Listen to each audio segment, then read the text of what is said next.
수업 이어가겠습니다. 아직 안 들으신 분들이 계세요? 진도 나가겠습니다. 백제의 성립과 발전 가겠습니다. 58페이지입니다. 58페이지.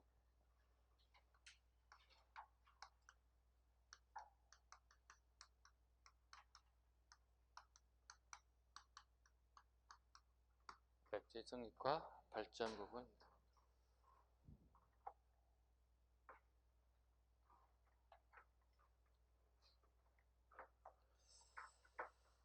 자, 보겠습니다. 백제의 성립. 자, 잠깐 보겠습니다. 첫째 줄 원조 밑줄 긋습니다. 원조와 비류 중에서 원조 특히. 자, 고구려와 밀접한 관련이 있죠. 고구려 건국자 주몽, 그의 부인 서선호, 서선호와 사이에 비류와 원조 두 아들이 있고, 주몽이 왕위 계승권에서 그의 친아들인 유리가 부여해서 내려오게 되죠. 그 유리가 왕위 계승권이 되고 왕이 됩니다. 유리왕이 되는 거고, 그 다음에 서선호 세력과 그의 아들 비류, 원조는 주몽 세력에게 결과적으로 밀릴 수밖에 없는 상황이 되는 거죠. 그 결과 이 세력들은 남하하게 되었다. 원조는 오늘날에 서울을 경기를 중심으로 한 지역에 자리를 잡았고, 그 다음에 비류는 여러분이 가장 잘 알 수 있는 동네 미추홀에 자리를 잡았다. 그러나 얼마 가지 않아 미추홀의 비류는 나라가 멸망하게 됐고, 원조가 세운 이 백제만이 유일하게 살아남게 되었다. 근데 이 사람은 전부 다 어느 나라 사람들이에요? 부여계통이에요. 다 부여계통이에요. 꼭 기억하셔야 돼요. 전부 다 어디라고요? 부여계통이다. 또는 부여의 일파이다. 이런 용어를 써요. 부여계통이다. 부여의 일파이다. 그렇다면 이네들이 세운 나라들의 내용이라든가 그 다음에 제도, 거의 대부분이 부여와 상당 부분이 일치한 게 상당히 많다. 아셨죠? 정치 부분, 그 다음에 사회제도 부분, 그 다음에 무덤, 묘제에 관련된 부분 상당수가 부여의 부분과 상당수가 일치하고 있더라는 정도는 우리 알고 있어야 돼요. 이런 단어 꼭 아셔야 돼요. 부여계통이다. 부여일파가 세운 나라이더라. 고구려 백제의 공통점이더라. 자, 첫 번째 고이양 보겠습니다. 고이왕 봅니다. 자, 고이양은 3세기 인물이고요. 고이양 앞에 적어요. 3세기라고 적어요. 3세기. 밑에 금축왕은요. 4세기. 최소한도 3세기, 4세기 왕 정도 우리가 알고 계셔야 돼요. 고이왕입니다. 자, 율령을 반포했다 그랬습니다. 율령을 반포했다. 이분이 가장 빨라요. 우리 고구려 백제 신라 중 율령 반포가 가장 빨라요. 아까 고구려 율령 반포는 누구였죠? 네치. 소스리마. 몇 세기? 4세기. 여기 몇 세기 지금? 3세기. 율령 반포 가장 빠르신 분이 백제의 고이양입니다. 그 다음에 이게 그 다음 게 시험에 잘 나요. 뇌물 받는 관리는 종신형이에요. 뇌물 받는 관리는 종신형이 밑줄 긋고요. 종신형. 그 다음에 절도시. 절도시 유해형과 2배의 배상을 가졌다. 일반 범죄는 일책 2법을 정하였고, 관리들은 범죄는 일책 3법을 적용해 가중 처벌하였다 그랬습니다. 자, 절도죄도 시험을 물어보는 경우가 있으니까 정리해 주셔야 돼요. 고조선, 부여, 고구려, 백제 보겠습니다. 고조선 절도하다 걸리면 뭐가 되는 거죠? 노비. 가장 강력하죠. 노비. 이거 뭐죠? 일책 12법. 꾸지일책이라고 해서 한번 꾸지는데 12배. 여기는 일책 2법. 그나마 가장 현실에 가깝죠. 최소한도 절도죄 처벌 규칙 정도로 우리가 구분할 수 있어야 될 것 같고요. 다시. 하여튼 그 첫 번째로 뇌물 받는 관리는 종신형이에요. 그죠? 그 다음에 여러분들 현직에 가서 뇌물 받으면 어떻게 돼? 잘려. 절대 받지 마. 연금 받는 게 훨씬 나아. 뇌물 받아서 잘리면 안 돼, 여러분. 자, 두 번째, 육자평과 16관등제를 마련했다. 육자평, 16관등. 육자평과 16관등이 등장했다. 육자평은 뭐예요? 장관이 몇 명이라는 얘기예요? 장관이 전문 분야 6명이 처음 등장했다는 거예요. 어디에 영향을 받았을 것 같아요? 구체적으로 중국 어디에 영향을 받았어요? 중국의 당나라가 이런 제도를 만들었죠. 삼성 육부제도를 만들었죠. 그죠? 그럼 당나라의 영향을 받았을까요? 받지 않았을까요? 자, 당나라 영향을 받았다. 삼성 육부 백제는. 손 들어봐. 안 받은 것 같다. 안 받으면 누구로 받아야 돼? 안 받은 이유가 뭐예요? 타임이 안 맞지. 시기가 안 맞지 지금. 그죠? 그래서 제가 아까 계속했던 얘기가 고희양은 몇 세기라고요? 3세기라고요. 당나라는요. 7세기 가야 돼. 6세기 후반 7세기 넘어가야 된다고. 3, 400년 전 후에 일어날 일 미리 받을 수는 없잖아. 말도 안 되는 거지. 그럼 이게 도대체 뭘까? 이게 뭘까? 어디서 온 걸까? 육자평 관등제 이게 어디서 왔어요? 네? 어디요? 부여에서요? 아닌데요. 어디서 왔을까요? 우리 앞전 시간 중국 역사 공부할 때 중국의 정치와 그 행정제도가 이 책에 다 쓰여 있습니다 그랬잖아요. 그래서 조선의 건국자인 정도전이 이 책을 보고 조선 경국전을 적었습니다 이렇게 했잖아요. 그렇지. 주례예요. 주례예요. 그래서 주례가 시험에 잘 나오는 이유가 이거예요. 하나라, 은나라, 주나라 할 때 주례 시험 나옵니다 했잖아요. 주례가 정치제도와 행정제도가 다 여기에 시범적으로 들어가 있어요. 중국 당나라 얘들도 전부 이 책을 원형으로 삼고 있는 거고 우리나라도 마찬가지 이 책을 원형으로 삼고 있는 거예요. 이렇게 나오면 틀리겠죠. 백제 육자평 16관등 제도는 당나라의 삼승육부 제도를 모방하였다. 틀린 점이 되는 거예요. 아셨죠? 네. 내용은 유사하지만 그걸 가져온 건 아니니까 차용한 건 아니니까 그거 구분하셔야 되고 관등제는 16관등이라고 그랬죠. 네. 자, 백제 관등은 16관등, 고구려 관등, 신라 관등 다 잡아야 되겠네. 그럼 고구려 몇 관등? 몇 관등이요? 10? 아, 백제고 고구려도 잡으라고 신라 다 잡으라고 정리하라고. 네, 통으로 정리하자고. 자, 볼게요. 두 가지가 있어요. 일수 뺄게요. 고등학생들이 보는 국정교과서의 내용은 이렇게 돼 있어요. 10여 관등.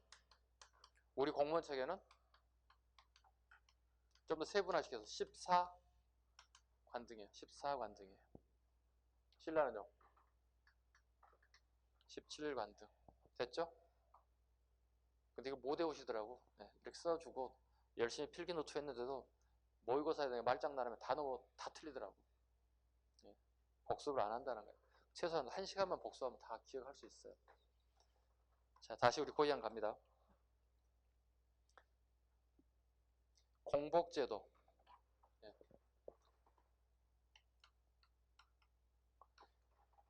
공무원의 복장이라는 뜻이에요. 공무원의 복식이 만들어졌다. 공무원은 옷을 입어야 된다는 거예요. 공무원은 옷을 입어야 된다. 다르게 표현하면 뭐가 되는 거죠? 율령이 반포됐을 의미하는 거예요. 같은 말로 써야 돼요. 공무원의 복식을 입는다는 것은 율령이 반포됐을 의미하는 거예요.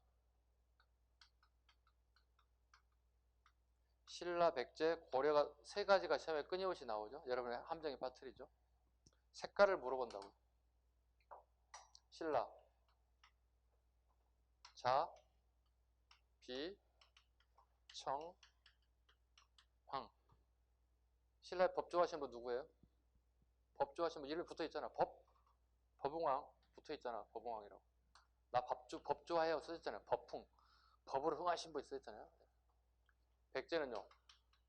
자, 비, 청이에요. 누구라고요? 방금? 율령 반포하신 분? 네, 가장 빠르다고요. 고이양이라고. 고이양. 이거 못 외우신 분들 위해서 제가 외우는 방법. 백제 율령 반포가 누굴까요? 자비청을 옷을 입었다는데요. 고이양이잖아요. 이 고이양 하면 생각나는 게 뭐냐면 고양이가 생각나죠. 고양이에 하얀 고양이, 검은 고양이, 이게 색깔이 섞였다고 봐요. 알록달록 하잖아요. 그죠? 네, 여러 색깔이 나올 수 있잖아요. 아, 그 고양이 왕이겠네. 이렇게 암기하시면 기억력을 그나마 오래 갈 수 있어요. 선생님 암기법입니다. 여러분 뭐 다른 게 있으면 여러분 거 하시면 돼요. 뭐 굳이 선생님 거 참여했을 필요 없어요. 고려. 뭘까요? 다음에? 틀려져요. 자단 비녹이에요. 이건 고려. 굉장히 시험이 잘 나오는 거죠. 누구죠? 광종이죠. 고려 광종입니다. 구분할 수 있어야 돼요. 공통적인 게 뭐죠, 지금 현재? 넘버원의 자색이죠. 자색은 이렇게 표현할 수 있어요. 검붉은색이라고 보시면 돼요. 검정색과 빨간색이 좀 섞였다 보시면 돼요. 검붉은색, 이걸 자색이라고 불러요. 여러분 이제 그 고려시대라든가 조선시대 그 사극 드라마 같은 거 보시면 중간에 이렇게 왕이 딱 앉잖아요. 그럼 좌우에 무무배까지 앉잖아요. 앞줄에 제일 앞줄 쪽에 서 있는 애들은 거의 대부분 자색 옷을 입어요. 자색 옷을. 자색을 어떻게 표현해야 될까? 여러분 보여주고 싶은데요. 자색이 없나? 우리 학원에? 자색. 검정색과 붉은색이 섞여 있다. 그거 없어. 뭐 할 만한 게 없어. 펜 한번 줘봐요. 이런 색깔 비슷하지 않을까 생각합니다. 네, 이런 색깔. 그러니까 앞으로는 여러분들 사극을 볼 때 좀 신경 써서 보겠지. 이제 색깔별로 쓰는구나. 근데 제일 뒤에 녹색이 분해가 제일 앞에 오면 돼, 안 돼? 안 되지. 고증이 잘못된 거지. 그죠? 네, 최소한도 이런 색깔 입었던 애들이 제일 앞쪽으로 와주는 게 순서가 되겠습니다.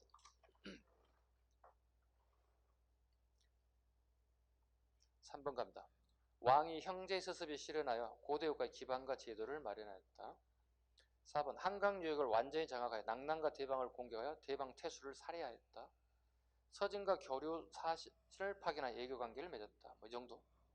네, 1번 지문과 2번 지문만 좀 살펴봐 주시면 될 것 같습니다. 근초고 갑니다. 우리 아까 외우라고 그랬죠? 4, 5, 6 뭐라고요? 백고신 4세기 최고 전성기 근초관 가겠습니다. 자, 왕위를 부자세습으로 바뀌었다. 왕위를 부자세습으로. 부자세습이 되면 뭐야? 무조건 왕권이 강화됐다는 의미를 가지고 있는 거고요. 그 다음에 진시성을 가진 사람을 왕비족으로 맞이하였고, 남으로는 마한을 정복하였다. 369 밑줄. 연도 문제 꽤 나옵니다. 그 다음에 북으로 평양성을 공격하여 고구원왕을 살해했다. 자, 이게 시험에 자주 나오는 건데 그 연도를 외우라고 하지는 않겠습니다. 제가 외우라고 하지는 않겠습니다. 자, 여기가 백제, 여기가 고구려. 올라가야 될 거 아니에요, 그죠? 올라가야 될 거 아니에요. 그 백제 근초고왕이 갑작스럽게 군사력이 증강됐어요. 지금까지 미스테리예요. 해결이 안 돼요. 예를 들어서 갑자기 한 10,000명에서 한 40,000명, 50,000명까지 군사력이 막 증강되는 거예요. 어디선가 와야 된다는 얘기잖아요. 온 기록이 없어요, 지금. 갑작스럽게 군사가 증강될 이유가 없는 증강돼서 치고 올라가는 거예요. 아직까지 그게 미스테리예요, 학교에서도. 뭘까? 도대체 어디서 군사가 왔을까? 일본일까? 신라일까? 답이 안 나와요. 추측은 가능한데 기록이 있어야 되잖아요. 기록이 있기 때문에 볼 수가 없어요. 근데 문제 여기 봐봐요. 평양하고 항해도 지역을 점령하고 있던 애들이 낙랑이에요. 자, 어디라고요? 평양하고 항해도적 경계를 걸려있는 그 지역이 낙랑이었어요. 이해 가시죠? 자, 낙랑은 누가 몰아냈어요? 미친듯이 공격한 사람이 누구예요? 미천왕이잖아요. 미천왕이 어디를 미친듯이 공격해서? 서한평을 잘랐잖아. 그래서 어떻게, 야, 니네 맞고 갈래? 그냥 갈래? 그냥 갖기 위해서 다 빠져나갔잖아. 한사군들이. 그리고 이 지역을 누가 다 먹은 거야, 지금 현재? 낙랑, 대방, 임둔, 진번 지역을? 그걸 다 먹은 거잖아요, 쉽게 해서. 근데 근초광 생각이 이래. 야, 한사군 땅은 원래 니네 땅 아니잖아. 맞지? 원래 고조선 영토잖아. 맞잖아. 니네 땅이라고 얘기할 수 없잖아. 니네들은 다물 정책을 해서 고조선의 정책을 빼앗는 정책을 펼치는데, 야, 이거 주인 없는 땅이잖아. 먼저 차지한 사람이 자기 땅이 되는 거 아니야? 이런 생각을 가질 수 있겠지. 누구 입장에서? 근초 입장에서. 봐요. 근초 입장에서 낙랑 같은 세력들이 여기 중간에 포진했기 때문에 백제가 여기를 공격을 쉽게 하지 못했던 것들이 있어요. 그러나 이제 그 영토가 고구려 땅이 영토가 됐다면 근초강도 한번 좀 생각해 보겠지. 저거 깃발 꽂은 사람이 인자하겠는데? 이런 생각을 할 수 있다는 얘기죠. 그래서 군사를 끌고 지역을 공격이 가는 거야. 항해도 지역을 가는 거야. 이게 이제 그게 남평양성이야. 그런데 가기 전에 문제는 이쪽 남쪽을 정리할 필요가 있어요. 즉 백제가 마한 변환 진환할 때 이 마한 지역을 전체를 다 통일 못했단 말이에요. 아직. 특히 이 지역이 영산강 일대 지역이 아직 강력하게 저항하고 있어요. 근초고왕이 만든 백제에 투항하지 않고 있다고. 계속 저항하고 있고 이쪽 부족들이 부항하고 저항하고 있다는 거예요. 이때 근초고왕이 먼저 한 게 뭐야? 이쪽 지역 영산강 일대의 세력들을 제거하게 되는 거예요. 영산강 세력을 제거하고 그리고 난 다음에 안정화를 시키고 난 다음에 북쪽으로 올라가는 거야. 여러분 생각해봐. 북쪽으로 가야 되는데 남쪽에 나를 등지고 있는 애가 나에게 언제든지 총칼을 겨눌 수 있다고 생각해봐. 그럼 어디부터 정리하고 가야 돼? 뒤에 있는 애를 먼저 정리하고 위로 올라가야 되는 순서가 되는 거지. 이거 순서 애우는 경우가 꽤 있거든요. 상식으로 풀어보셔도 풀 수 있잖아요. 뭐 369년, 370 이거 연대 지금 이 순간은 애울 수 있지만 여러분 시험장 갈 때 못 애워요. 연도. 근연도 하면 연도 다 애우라고 얘기하는데 이렇게 가시면 돼요. 자, 남쪽 영산강 일대를 정리하고 북쪽으로 올라갔다. 순서 잡으시라는 얘기입니다. 그리고 북으로 평양성을 공격. 더 엄밀히 따지면 평양성이 어디라고요? 남평양성이에요. 항해도 지역이에요. 그리고 고구관을 살해했다. 그 다음에 요소, 산동, 일본 규수지역을 진출하고 고대 상업 세력권을 형성하고, 그죠? 별표하시고, 별표 기본입니다. 남진국이 동진과 동진에 밑줄 긋습니다. 동진에 밑줄 긋습니다. 동진에 밑줄 긋습니다. 동진과 교류했다. 동진을 알아야 될 이유가 있죠. 왜? 밑에 침략 때 불교가 들어오기 때문에 그렇습니다. 자, 박사고웅이 서기를 편찬했다. 현재 전하지 않습니다. 네. 4세기에 고웅이 역사서를 편찬했다. 5번 일본의 문화가 전파됐다. 아직기 한자입니다. 일본의 아스카 문화의 시조라고 할 수 있는 박사왕인으로 하여금 왕인의 밑줄을 긋습니다. 논어와 천자문을 전래했습니다. 아스카 문화 봐야 되겠죠? 아스카 문화.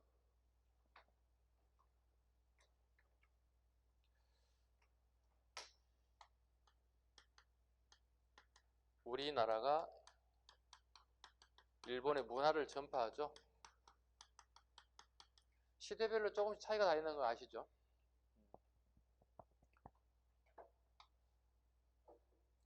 봐볼까요? 제일 먼저 전파가 된 게 뭐 있을 것 같아요? 신석기. 신석기에 뭐가 건너갈까요? 우리 농사가 시작됐잖아요. 그럼 일본에 뭘 가르쳐줘야 될까? 농사 짓는 게 건너가지 않겠어요? 무슨 문화라고 그래요, 이거 갖다가?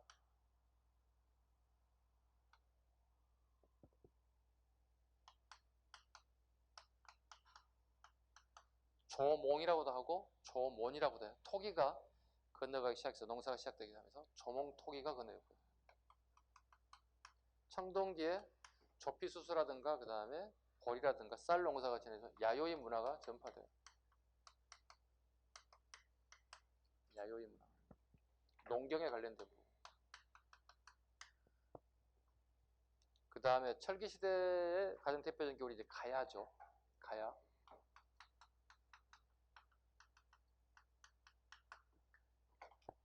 가야는 뭐가 전파될까요?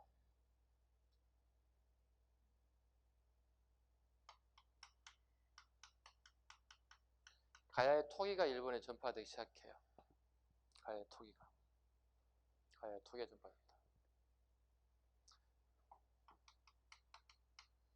3국 고구려 백제 신라가 일본의 문화를 또 전파해요.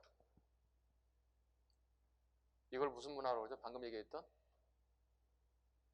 아스카 지역이에요. 지역 이름이에요. 아스카는 아스카 문화라고 불러요.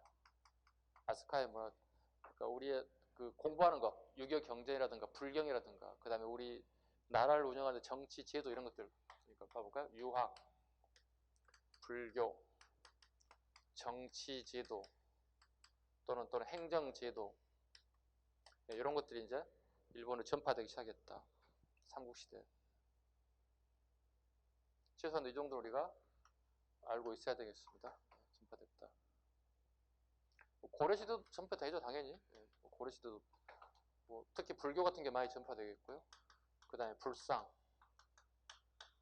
불교, 불상 이게 꽤 많이 건너가게 되고요.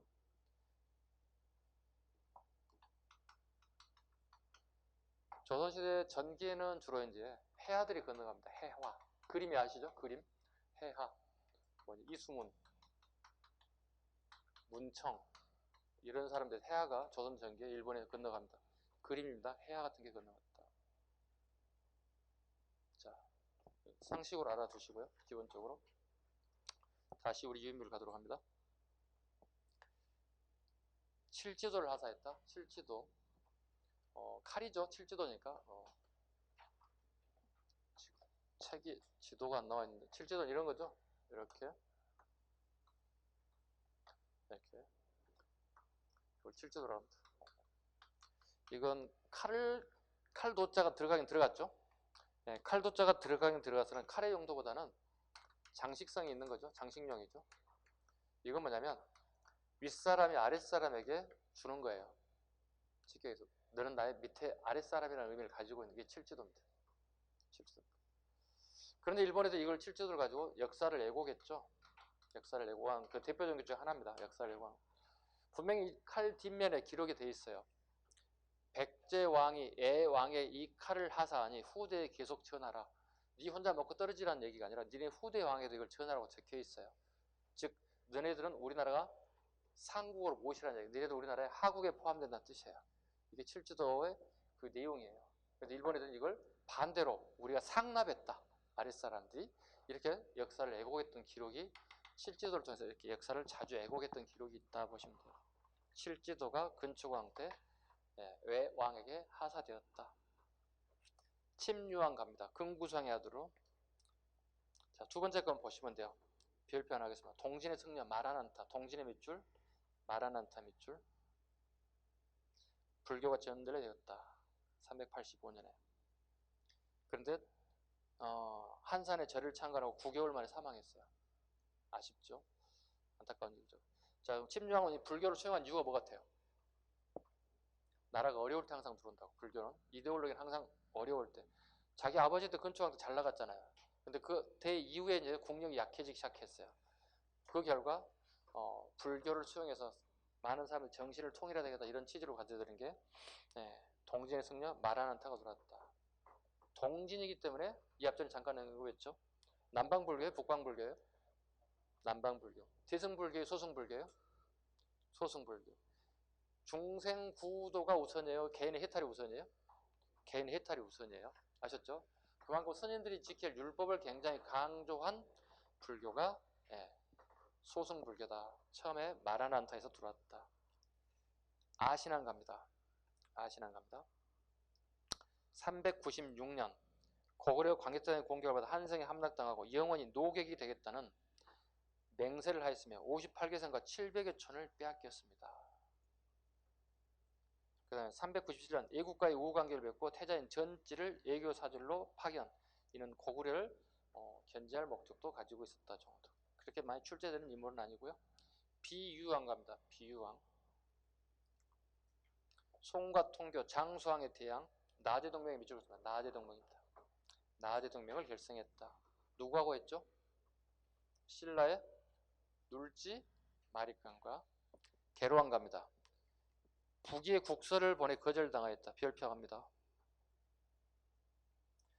북위에 국서를 보내 거절하였다. 장수왕에게 아차산상에서 전사했다. 아까 북위는 계속 잡으셨죠? 보시면 여기가 북위죠. 여기 장수왕, 여기 계로왕.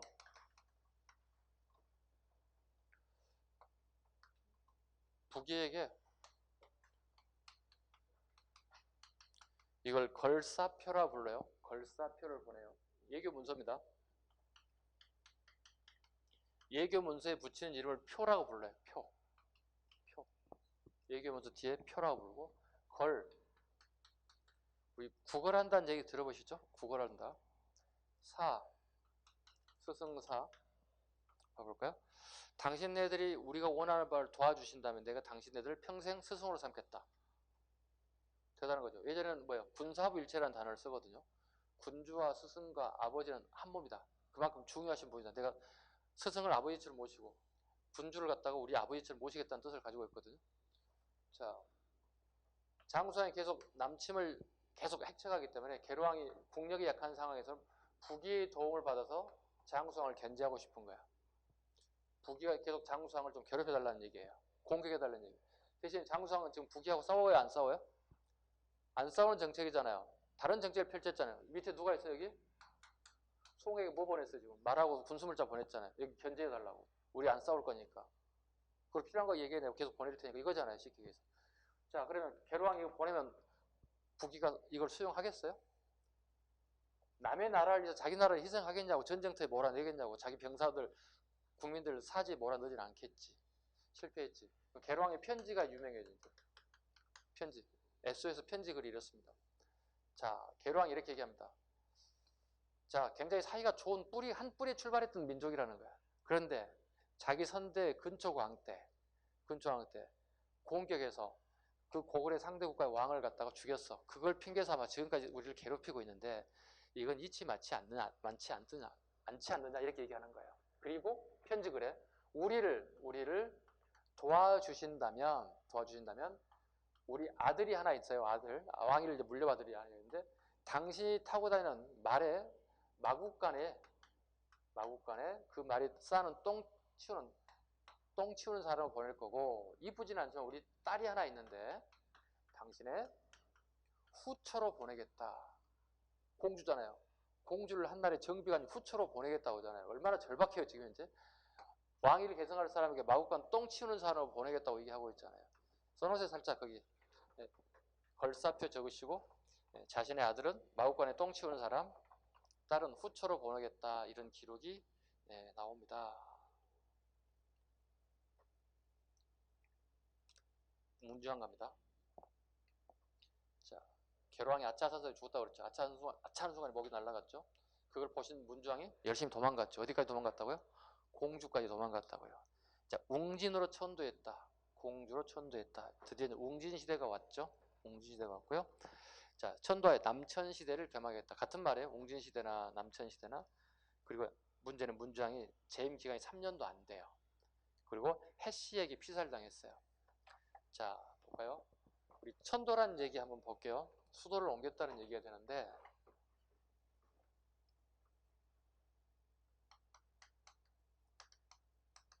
수도와 천도가 그렇게 단순한 건 아닙니다. 좀 복잡해요. 왜냐면 A라고 하는 도시에서 B라고 하는 도시로 옮기는 건 맞아요. 그러나 이게 그냥 심플하게 끝날 수 있는 게 아니에요. 왜냐면 여기에 이 조직들이 그대로 가는 거고요.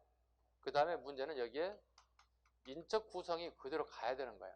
근데 문제는 봐보세요. 조직이 온다 손 쳐봐요. 천도 아닌가. 문제는 B라고 하는 도시에 여기에 인적 구성이 기존에 권력 세력이 있다는 거예요. 그럼 새로운 권력 세력이 여기 들어와야 된다는 얘기예요. 그럼 얘네들이 이걸 어떤 방식으로 수용할 거냐는 얘기예요. 대등한 관계에서 얘들이 점령군 형식으로 오겠어요? 대등하지 않지. 야, 우리 왕도에서 온 사람들이야, 우리는. 우리 서울에서 온 사람들이야. 이렇게 얘기할 수 있다는 거예요. 공주의 기존의 권력자들 어떻게? 섭하지. 무슨 소리야? 우리가 몇백 년 동안 털을 잡아놓은 건데 니네들이 와서 우리 상전 노릇 하겠다고? 그럼 트러블이 생겨 안 생겨? 생기는 거야. 그러다 보니까 공주 시기는 왕들이 단명할 수밖에 없어요. 즉 암살, 시해가 끊임없이 반복돼. 그 첫 번째가 문주왕이 죽게 되는 거예요. 문주왕이 그 첫 번째 희생자가 되는 겁니다. 자, 봐볼까요? 문주왕이 봐요. 475년부터 477년이잖아요. 그 사이에 또 하나 또 있어야 할 거 아니야. 477년부터 479년 사이에 하나 있어야 할 거 아니야. 그치? 그 사이에 하나 들어가는 사람이 삼근왕이에요. 이 사람도 피살돼요. 왜요? 이거예요. A라는 도시의 사람들과 B라는 도시의 사람들이 충돌이 일어나서 권력 다툼이 일어나는 거예요. 권력 다툼의 결과도 뭐야? 자기 편의 사람을 왕으로 옹립하고 싶은 거겠지. 그러다 보니 끊임없이 전쟁이 일어날 수밖에 없는 거예요. 네 분이 끊임없이. 삼군왕도 단명을 하게 돼요. 총 우리 웅진 시기의 왕이 몇 명이에요? 지금 했던 문주왕, 삼군왕, 동성왕, 뒤에 나올 뭐야? 무령왕, 성왕. 성왕은 웅진에 살다가 다시 천도에서 사비로 옮겼습니다. 원격이 따지면 하나, 둘, 셋, 넷 총 5명이 웅진시기 왕이라 보시면 돼요. 웅진시기 왕이라 보시면 돼요. 자, 이 세 분들은 다 단명입니다. 네, 암살에 가까운 신하들에서 시해를 당했다 보시면 되고요. 그 다음에 무령왕과 성왕만이 제대로 이제 정치를 이루었다 보시면 돼요. 자, 동성왕 보겠습니다. 동성왕. 신라 소지왕과 결혼동맹을 맺었다. 탐나를 복속했다. 탐나를 복속했다. 그리고 제가 가로에 이렇게 써놓은 게 있습니다. 고려시대부터 탐나를 처음으로 제주도라 사용했다. 이거 5년 전 기출문제예요. 써놓으시죠. 5년 전 기출이라고 적어놓으시죠. 이렇게 나왔습니다. 탐나를 제주도라고 명칭을 변경해서 불렀던 시기의 사실을 옳은 거 물어봤어요. 그리고 고구려 백제 신라 또는 고려 조선 얘기를 지문을 만들어놔요. 그 중에 하나 고려 시대의 내용을 선택지를 고르는 내용이었어요. 우리 상식적으로 제주도에 대한 부분 다 알아요. 그죠? 그러나 언제부터 그 명칭이 탐나에서 제주도로 바뀐 걸 몰라요. 제가 물어보면 다 몰라요. 아이가 책에다 그냥 명기시켰어요. 제가 이번에 쓰면서. 이거 명기하자, 기록하자. 이게 선택지 고를 때 쉽게 골라내 주시기 바랍니다. 자, 넘겨갑니다.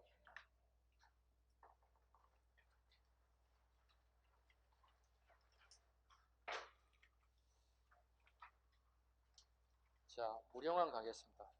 무령하고 성왕은 일단 기본적으로 별표를 한 4개 정도 하셔야 됩니다. 무령하고 성왕 일단 기본적으로 별표 4개. 출제 빈도수 가장 높다고 봐야 돼요. 자, 무령왕 가겠습니다. 왕권 강화에서 동성왕을 살해한 백시 귀족을 숙청했다. 동성왕의 경호실장, 예, 경호실장이 백시성을 가진 사람인데 이 경호실장 백시가 동성왕을 시해했어요. 그리고 경호실장 백시는 산성에 올라가서 여기서 항전하고 있어요. 자기가 왕이 되고 싶다는 거죠. 무령왕이 왕이 올라간다고 어떻게 가장 먼저 어떻게 이해를 어떻게 해야 돼? 처리해야 되겠지. 그죠? 그렇잖아요. 전임 왕을 죽였던 백시를 갖다가 제일 먼저 제거하게 됩니다. 그래서 동성왕을 살해한 백시 귀족을 숙청했다. 두 번째 22담로 별표 무조건 나올 가능성이 크다고 봐야죠. 지방의 22담로는 특별 행정구역을 설치하여 왕족을 파견해 지방 세력을 견제했다. 지방 세력 견제입니다. 22담로 22담로 이 담로에서 유래한 게 지금 우리나라도 쓰고 있어요. A라고 하는 집과 A라고 하는 아파트와 B라는 집과 B라는 아파트를 경계할 때 벽돌 쌓는 걸 뭐라 불러요? 이걸 담이라 부른다고. 여기서 유래했다고. 우리 쓰는 용어 중에. 이 담로 이렇게 유래했다고 보시면 돼요. 즉 지방행정 조직에 자기 측근 사람들 전부 다 파견하게 돼서 안정화를 깨하기 위해서. 지방 세력을 통제할 목적을 만든 게 22담로다. 그 다음에 양가 교리 별표입니다. 중국 남조의 양의 사신을 파견, 예교 관계를 강화하고 양으로부터 백제 제군사 영동대장군의 밑줄 그었습니다. 영동대장군에 봉해졌다. 영동대장군에 봉해졌다. 선택지에 나올 거예요. 4번 일본의 단양해와 고안물을 파견하여 애와 교류하여 백제 중흥기를 마련하였다. 5번 양날의 사신을 통해 고구려를 깨뜨려 다시 동이의 강국이 되었다고 천명했다. 그 다음에 6번 대가야를 압박하였다. 섬진강 하구의 하동 지역인 대사진, 다사진까지 탈취하여 대가야를 압박, 애와의 교류에 유리한 거점을 확보했다. 섬진강 하구까지 점령하게 됐다. 그 다음에 무령왕 가겠습니다. 무령왕릉에 관련된 거 보겠습니다. 무령왕릉. 자, 1971년에 발굴됐습니다. 경찰 시험 문제 나왔죠. 몇 년에 발굴했는지 말장난 쳤죠. 경찰 시험 문제. 오답률이요. 90%. 경찰 시험 문제 이렇게 약간 좋게 표현하면 디테일이고 나쁘게 표현하면 더티한 문제가 좀 나옵니다. 선생들이나 알지 학생들이 얼마나 알겠어. 이런 기억하겠어요. 그죠?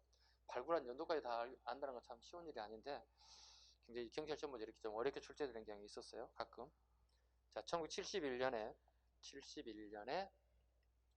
하나 그어주시고요. 이미 기출된 거지만 그래도 한 번 더 확인해 볼 필요가 있다죠. 공주 송산리 구분입니다. 송산리 밑줄 그었습니다. 공주 송산리 구분해야 됩니다. 부여의 능산리하고 구분해 하셔야 돼요. 아주 기본적인 걸 물어봐요. 공주 송산리, 부여의 능산리 헷갈리면 안 돼요. 동네 이름. 자, 송산리 체크하시고. 그 다음에 연화문 벽돌, 연꽃 모양의 벽돌이 발견되었다. 연꽃 모양의 벽돌이 발견되었다. 그게 벽돌 무덤으로 구성되어 양나라의 대표적인 무덤 형태인 벽돌 무덤 형태를 띠고 있더라. 그 다음에 중국 남조 양날의 양식으로 금관식과 지석 밑줄 그었습니다. 지석. 현존 최고의 가장 오래된 지석이라는 거죠. 무령왕릉 문을 열었더니 여기에 지석이 있습니다. 즉 돌에다가 비석에다 글을 새겼다는 거예요. 지석에 처음으로 자기가 몇 년에 죽었으면 사망 얘기를 싣고 있고 본인 이름은 사마라고 기록하고 있어요. 본인 이름이 사마예요.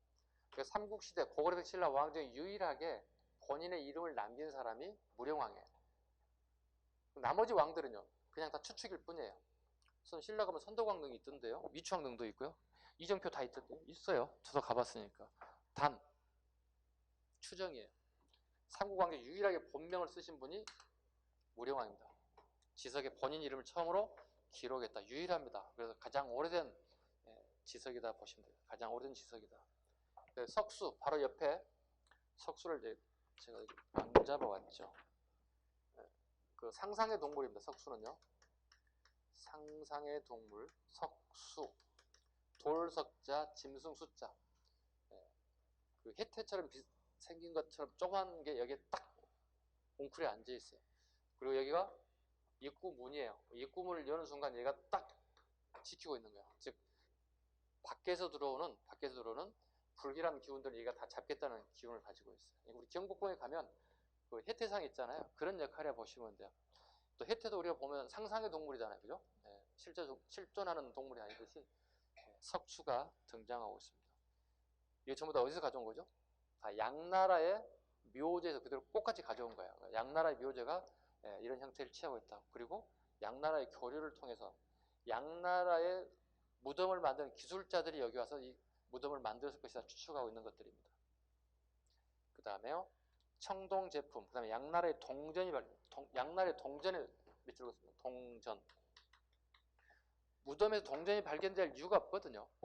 근데 이걸 이렇게 보시면 돼요. 매직권이다 보시면 돼요. 매직권을 나타내고 있다. 매직권이란 결과적으로 도교와 밀접한 관련이 있다 보시면 돼요. 도교와 밀접한 관련이 있다. 자, 봐볼까요? 매직권이란 내가 묻히고자 하는 이 땅을 갖다가 샀다는 것이에요. 살 몇 자입니다. 이건 땅지자죠. 묻히고자 하는 땅에 내가 이 땅을 사서 묻힐 수 있는 권한이 생겼다. 이게 도교와 밀접한 영향을 가지고 있다. 사람이 죽을 때는 매직권, 즉 지신에게 신고한다는 뜻이에요. 땅의 신에게 신고하고 내 땅에 묻히기를 원합니다. 그리고 그 양날의 동전이 거기에 놓여있다. 내가 지신에게 땅값을 지불했다는 의미를 가지고 있습니다. 이건 도교와 밀접한 관련이 있습니다. 그 다음에 마지막 게 이제 금송관입니다. 일본산 금송관입니다. 금송관입니다. 이렇게 나무가 있는데 노란색 나무예요. 네. 소나무보다 조금 좀 특이하게 생긴 나무가 있어요.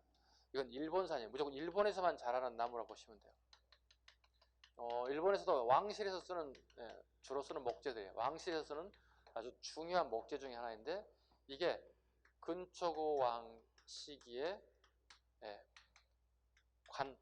시실 넣는 목관으로 사용됐다는 거예요. 그만큼 요 시기에 일본과도 교류가 원활하게 이루어지고 있음을 우리가 엿볼 수 있다. 금송관을 통해서 알 수 있다. 그죠? 빨리 우리도 일본과의 관계가 호전돼야 할 때도 좀 걱정입니다. 성황 가겠습니다. 성황. 웅진에서 사비로 천도했다. 그리고 국호를 남부여라 칭했다. 남부여라 칭해 비추고 있습니다. 네, 남부여. 그래서 오늘날의 그 사비를 갖다 오늘날의 부여라고 부르는 이유가 거기입니다. 이걸 영원히 칭한 게 아니고 일시적으로 칭했다는 거예요. 영원히 칭한 게 아니고 일시적으로 남부여라고 칭했다. 왜 남부여라고 했을까요? 자기는 누구의 후손이라고 보는 거죠? 저 위에 있는 나라, 송화강 주변에 있는 나라, 부여의 후손이라는 표시를 가지고 있는 거야. 그래서 나라 이름을 남부여라 이렇게 바꿨다는 거예요. 부여적인 후손을 갖다 증명하겠다. 제도 정비. 육자평 제도를 개편하여 수도를 옮겼기 때문에 12부, 내간 12부, 예간 10부, 22부를 확대 정비했다. 22부를 밑줄 긋습니다. 그러니까 22부와 22담로를 헷갈려 하시면 안 돼요. 무령왕은 22담로가 되는 거고 성왕은 22부의 중앙관제가 만들어졌다. 새로운 도시가 만들어진 거니까 새로운 관제가 필요하겠지요. 그 다음에 수도를 5부, 지방을 5방의 행정구역으로 나눴다. 수도를 5개 부로 나누었다. 요즘 치면 무슨 구, 무슨 구 이렇게 보시면 될 것 같아요. 도시에. 그 다음에 불교지는 겸익 밑줄 긋습니다. 겸익 밑줄 긋고 별표합니다. 겸익을 등하여 불교를 수용하였고 겸익하면 거의 대부분 성황을 물어볼 거예요. 놀이사치계를 일본에 보내 불교와 불상을 전파해. 놀이사치계 밑줄 긋고 별표합니다. 놀이사치계. 어느 나라 사람 같아요? 놀이사치계는? 억양상을 보고 일본 사람 같으죠. 근데 백제 사람이에요. 지금 얼마 많이 남아있지 않은 백제어 중에 하나가 놀이사치계예요. 놀이사치계를 일본에 보내어 불교, 불상을 전파했다. 이 두 분 스님 나오시면 거의 대부분 성황식이 물어보는 나제동맹 결렬. 가장 많이 나온 부분 지금까지 나제동맹 결렬, 별표. 신라 진흥왕과 동맹하여 일시적으로 한강 하류를 회복하였으나 진흥왕의 배신으로 신라에 다시 빼앗기게 되었다. 이에 성왕은 열을 받아 대가야 및 일본과 합세하여 군사를 이끌고 신라를 공격하였으나 결국 김무력 장군에게, 김무력은 김유신 장군의 할아버지세요. 금강가의 왕자입니다. 금강가의 왕자 김무력 장군이 중심이 되어 관산성에 밑줄 긋습니다. 충청북도 옥천군에 있는 관산성에서 패하게 됩니다. 누가요? 누가 패하게 됐어요? 성왕이 패하게 되겠어요. 이게 관산성 전투라고 합니다. 이로써 120년간에 걸친 나제동맹은 결렬되었고 백제는 가야에 대한 영향력을 잃게 되었고 향후에 성왕 이후에 신라가 삼국을 통일할 때까지, 백제가 멸망할 때까지 전쟁을 했다. 어떤 일 때문에 이렇게 전쟁을 하게 되냐면 성왕을 죽였잖아요. 그죠? 매복에서 기습해서 공격 죽인 건데 이렇게 했어요. 보통 사람이 죽으면 시신을 보통 수습하잖아요. 우리가. 그죠? 우리 뭐 세월호도 마찬가지, 이번에 뭐 헝가리 뭐 거기도 마찬가지, 시신을 수습하고 장례 지내는 게 우리 해야 할 일들이잖아요. 살아있는 사람들이 몫이잖아요.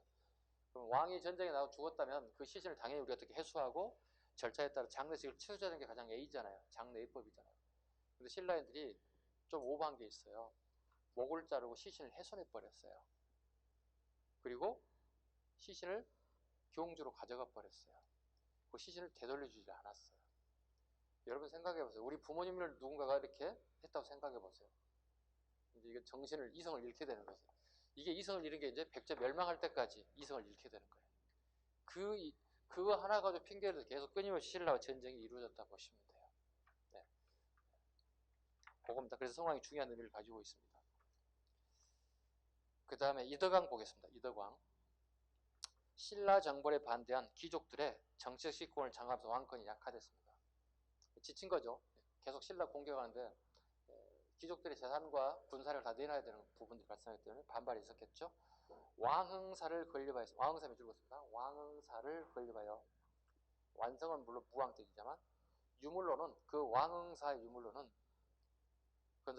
창왕명 석조사리감이 출제됐다. 밑줄 긋고 기출 적습니다. 경찰 기출입니다. 경찰 기출. 경찰에 기출됐습니다. 창왕명 석조사리감. 즉 문화재를 던져주고 앞뒤 선후관계를 물어봤어요. 그래서 창왕명 석조사리감. 창왕이 있어요. 그러니까 창왕 시기에 왕흥사를 건립하고 어떤 연유로 누가 돈을 내서 그 건물을 지었는지 그 사리에다가 그걸 전부 다 기록해 놨어요. 이런 이거 한번 빌려줘봐요. 네. 이걸 뭐라 그러지? 템블러. 자, 이게 사리라고 생각해봐요. 그러면 사리라고 생각한다면 여기다 글씨를 적어서 여기다 집어넣었어. 짤똘똘 말아 집어넣었어. 그걸 필요한 물건에 집어넣어놨어. 일종의 그 타임캡슐이라고 보시면 돼. 쉽게 얘기해서 타임캡슐.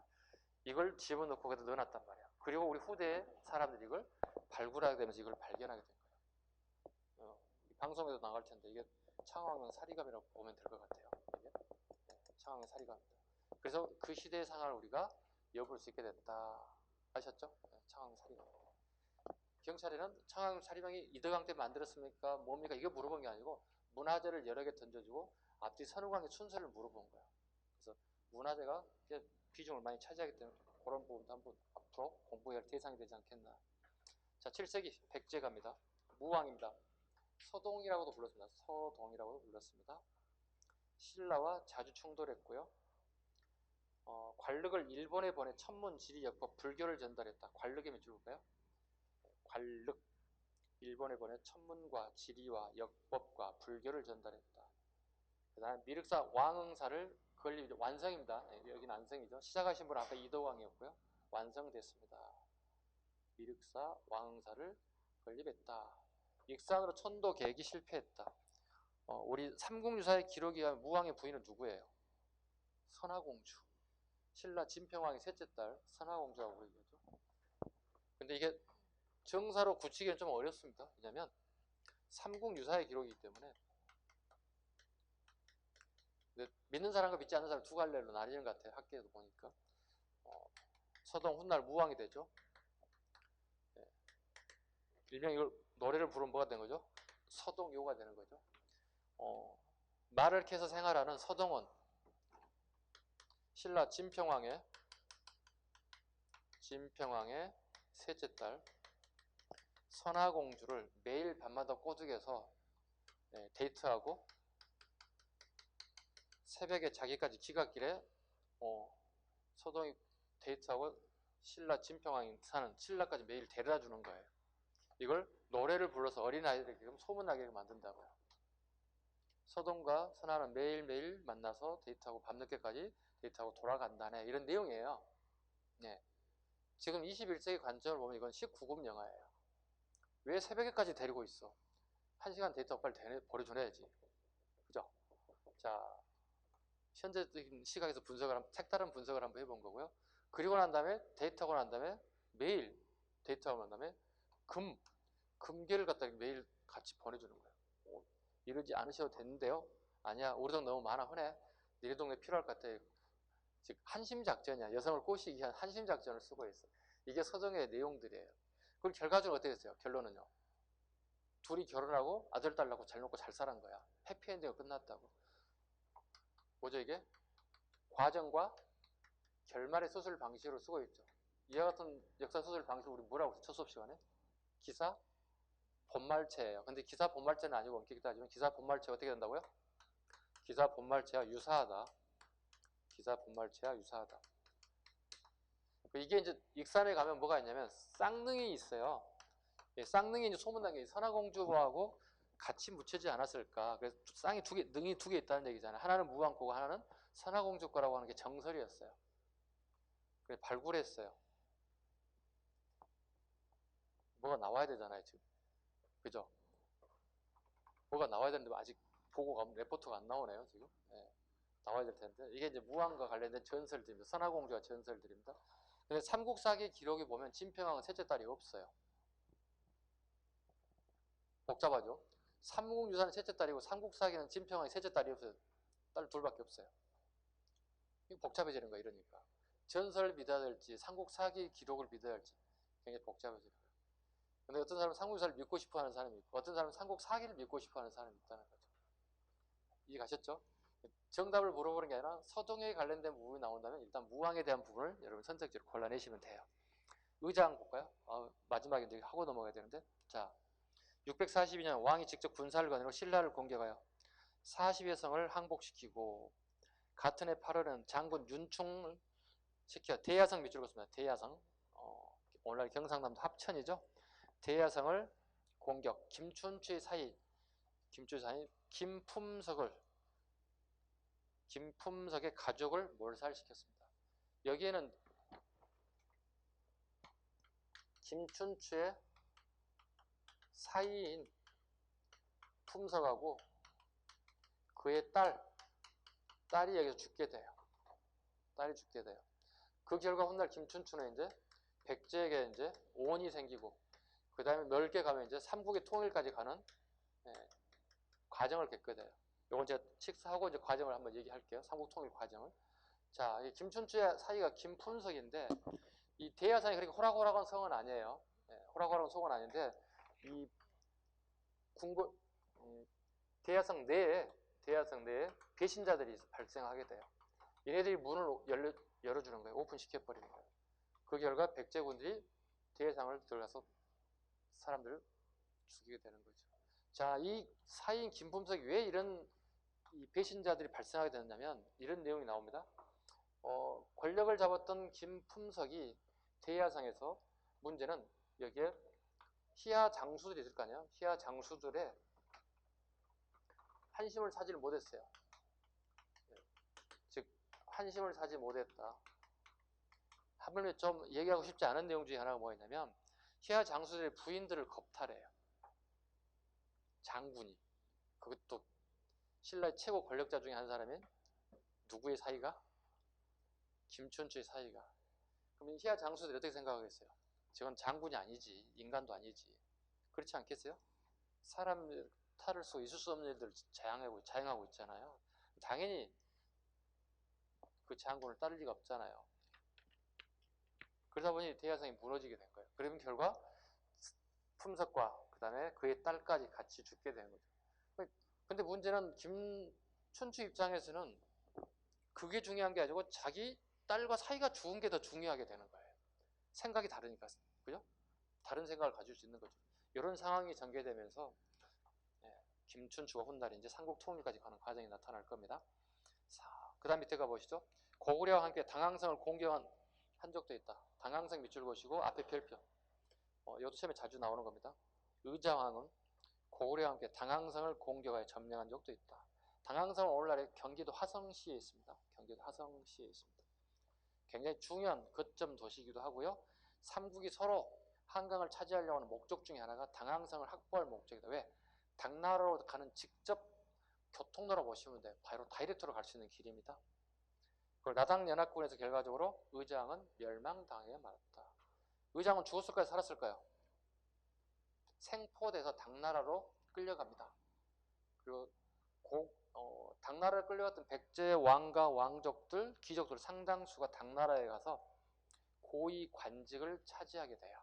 즉 당나라는 예국 군대라든가 그 다음에 예국의 고위 관료 왕족들을 안는 정책을 펼쳐요. 즉 포용 정책을 펼쳐요. 포용 정책을 펼칩니다. 기억하실 수 있겠죠? 네. 왜 이걸 하냐면 우리 이거 다음 시간에 보면 부흥운동을 할 거거든요. 부흥운동 할 때 흑지상지 같은 사람이 부흥운동 할 때 죽었는지 살았는지 살았다면 어디에 있는지 흑지상지가 부흥운동을 하다가 다시 실패하고 당나라로 다시 돌아가. 당나라로 돌아가. 이게 시험 문제 이게. 시험 문제라고. 당나라의 포용 정책을 알아야만이 왕실 사람들과 귀족들과 장군들이 다시 당나라로 돌아가서 거기서 고위 관직을 차지하겠다는 사실도 알 수 있다는 거죠. 그 다음에 마지막 가죠. 요거 하고 끝내죠. 효성과 오해 끝나서 그 기록에 가면 해동증자라고 칭해집니다. 해동은 우리나라를 얘기한 거죠. 바다 동쪽이니까. 증자, 우리 뭐 맹자, 공자 할 때 증자는 효도를 가장 중요하게 여겼던 성현 중에 한 사람이에요. 그래서 의장을 해동증자라고 택했다. 그 이유는 무왕이 굉장히 집권 기간이 길어요. 의장이 장남이에요. 세자가 책봉됐어요. 그럼 왕위를 계승하려고 치면 큰아들 입장에 어떻게 할까요? 둘째, 셋째 동생들 있을 거 아니에요. 그럼 아버지에게 어떻게 해야 돼요? 효자 잘해야 그 자리를 차지할 수 있어. 조금이라도 빗나가게 되면 어떻게 해요? 세자자를 찬탈될 수도 있어요. 둘째, 셋째에 넘어갈 수 있어요. 그렇다면 어떻게 돼요? 왕이 될 때까지 어떻게 해야 돼요? 효도 잘해야 할 거 아니에요. 그런 이유도 있겠지만 천성적으로, 본성적으로 뭐 타고났겠죠. 효도에 관련된 부분. 그래서 해동증자 부분에 별표 하나 하세요. 네. 의장을 해동증자라고 표할 정도로 효성이 지극했다 정도. 여기까지 하고 이제 오후 수업 식사하고 뵙겠습니다. 자, 식사하고 뵙겠습니다.